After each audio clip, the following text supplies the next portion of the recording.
Marami ang nagko-comment na mas mabilis daw ang trabaho kapag naka-pressure washer. Oo naman, syempre. Mas malinis din kaya. Oo, kasi malakas yung buga nun. Kahit di ka na gumamit ng brush. Meron naman kaming pressure washer, pero sira-sira na ang hose. At sa aking palagay, dahil sa katandaan at walang maintenance, ay hindi na siya normal na pressure washer. Kapag ito ay aking pinaayos, pakiwari ko ay mas magastos. Ito yung pressure washer namin, hindi na namin nagagamit kasi may sira to. Itong mga hose, butas-butas na to. Tapos, pag pinapandar to, nasirit yan dito. Ayan, may kana nga yan goma.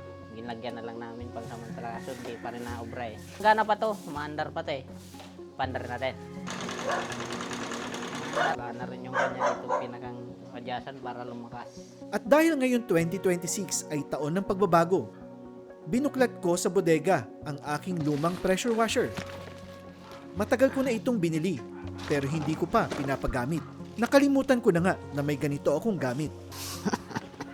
Pinalinis ko ito kay Michael. Kinondisyon upang masubukan kung makakapagpagaan, makakapagpabilis, at makakapagpalinis pa ng gusto sa aking asuhan. Yan, kita nyo yan madumi.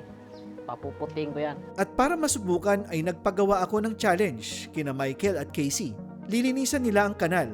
Si Casey gamit ang mano-mano na paraan, habang si Michael naman ay gamit ang pressure washer. Sino kaya ang mauna sa kanila? Ba't mabagal si Casey? Sa tingin ko kasi brush siya. Doon yun yung nagpapabagal sa kanya, tsaka nagkukulorin pa siya.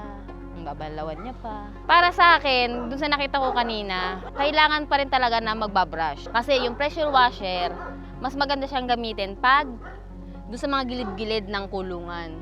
Yung mga singit-singit na hindi naaabot ng brush. Salamat po sa mga nag-comment. Patunay lang ito na ang bawat importanteng comments ay aming nababasa.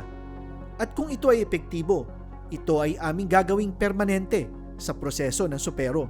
No, tamang liit. Hanggang dito lang, ilang ganito yan, mga 10 siguro. Yun lang po sa ngayon at maraming salamat sa panunood.